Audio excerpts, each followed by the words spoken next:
देखिए, राज पार्टी अपने पार्टी के प्रमुख है। यही राज ठाकरे थे जिसने ये ऐलान किया था कि मोदी और शाह को, मोदी जी और अमित शाह जी को महाराष्ट्र में पांव रखने नहीं दूंगा। जनता को आह्वान किया था, उनको पांव मत रखने देना। यहाँ ये महाराष्ट्र के दुश्मन है। अब ऐसे अचानक क्या चमत्कार साक्षात्कार हो गया, वो आप उनसे ही जाकर पूछना चाहिए। भाई, आप अचानक पलटी मारकर ये महाराष्ट्र के दुश्मनों को सपोर्ट कर रहे हो, तो आप जनता को क्या बताओगे? कारण क्या है उसके पीछे? कौन सी फाइल खोली है?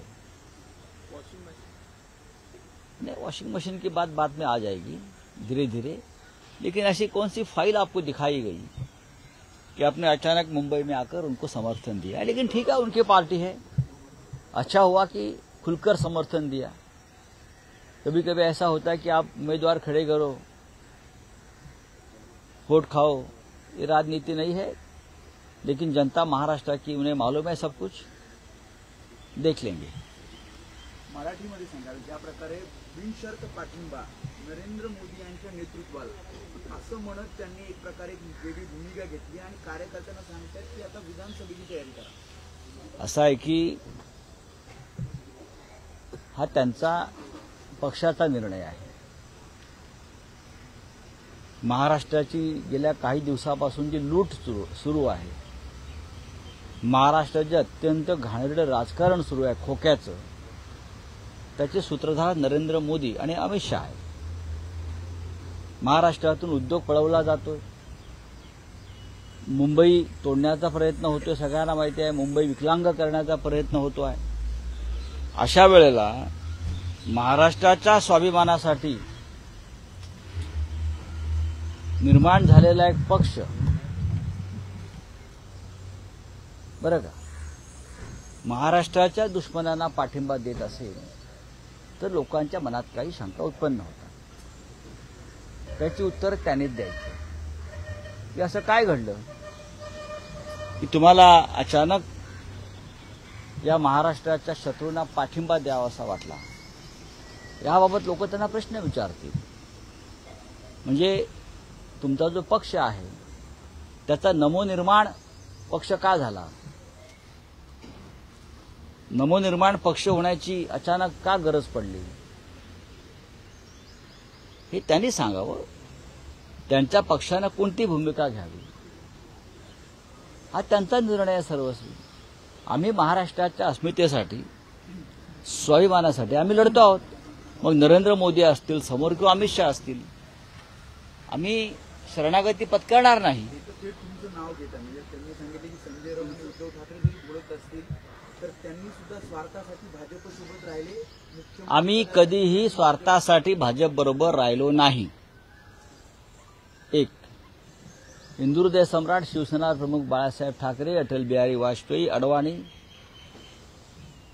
प्रमोद महाजन या सगळ्यांनी त्या काळामध्ये हिंदुत्ववादी मतांचं विभाजन होऊ नये म्हणून केलेली ती युती होती। ती 25 वर्ष चालली। पण भारतीय जनता पक्षानं जेव्हा आपले खरे दात दाखवायला सुरुवात केली तेव्हा आम्ही तो जबडा फाडून बाहेर आलो आणि आम्ही स्वतंत्रपणे आमच्या भूमिका घेतल्या। आजही आमची भूमिका ही महाराष्ट्राच्या संदर्भात स्पष्ट आहे। जर कोणी महाराष्ट्रावर अशा प्रकारे घाव घालणार असतील, महाराष्ट्राच्या स्वाभिमानाला ठेच पोहोचवणार असतील, तर शिवसेना संयुक्त महाराष्ट्राच्या चळवळीत ज्या प्रकारे सगळे एकत्र आले महाराष्ट्राच्या दुश्मनांच्या विरोधात, तेव्हा त्या पद्धतीने आम्ही एकत्र येऊ। तुम्हाला वैयक्तिक काय वाटतं, काय नेमकं झालं असेल? व्याभिचाराला पाठिंबा देऊ नका असं त्यांचं म्हणणं आहे। राजकीय व्याभिचाराला पाठिंबा म्हणजे असं राज ठाकरे म्हणतात, कुठेतरी विसंगती दिसून येते का? राजकीय व्यभिचार म्हणजे असा आहे, राजकीय व्यभिचार कशाला म्हणतात हे प्रबोधनकार ठाकरे यांच्या चिंतनातून, भाषणातून, लेखनातून समजून घेतलं पाहिजे। आम्ही सगळे प्रबोधनकार ठाकरेंचे विचार मानणारे लोक आहोत। ते तर स्वतः त्यांचे नातू आहेत, उद्धव ठाकरे त्यांचे नातू आहेत। राज्यातले ओवाळून टाकलेले भ्रष्टाचारी आणि व्यभिचारी यांना भारतीय जनता पक्षानं आपल्याकडे घेतलंय. त्यातले एक हे महाशय आहेत का नवनिर्माणवाले? मला असं वाटत नाही. पण राज्यातले सगळे ओवाळून टाकलेले भ्रष्टाचारी, व्यभिचारी, गुंड यांना आपल्या पक्षात वॉशिंग मशीनमध्ये घेऊन साफ करणं हा व्यभिचार नाही का?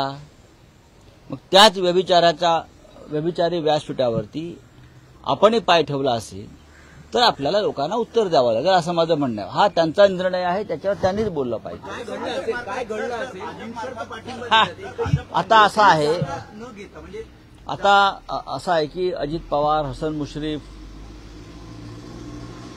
किंवा अनेक नावं अशी आहेत ज्यांनी बिनशर्त अनकंडिशनल भाजपबरोबर जायचं मान्य केलं. ठीक आहे, ते मंत्री झाले, अमुक झाले, तमुक झाले. आणि ते का गेले? ते कोणाच्या दबावामुळे गेले सगळ्यांना माहिती आहे.